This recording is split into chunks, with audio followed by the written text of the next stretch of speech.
नमस्कार मित्रांनो, या 2 मिनिटाच्या व्हिडिओमध्ये आपण खूप महत्त्वाचा कन्सेप्ट शिकणार आहोत. विदाउट टाईम वेस्ट व्हिडिओला सुरुवात करूया. We pass time at the mall आणि we spend time at the mall या 2 सेंटेन्सेसमधनं कोणतं सेंटेन्स करेक्ट आहे हे तुम्ही कमेंट बॉक्समध्ये सांगा व्हिडिओ पॉज करून. बघितलं तर both sentences are correct.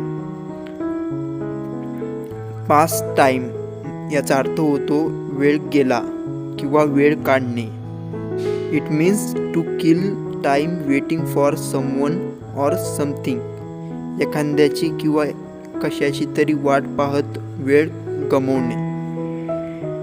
हा कन्सेप्ट तुमच्या कायमस्वरूपी लक्षात राहण्यासाठी आपण काही सेंटेन्सेस बघूया.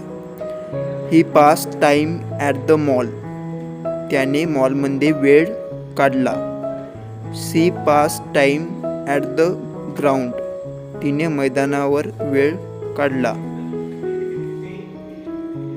स्पेंड टाईम याचा अर्थ होतो वेळ खर्च करणे.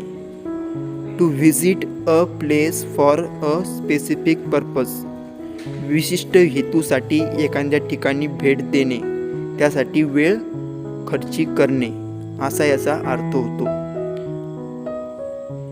हा कन्सेप्ट तुमच्या कायमस्वरूपी लक्षात राहण्यासाठी आपण काही सेंटेन्सेस बघूया.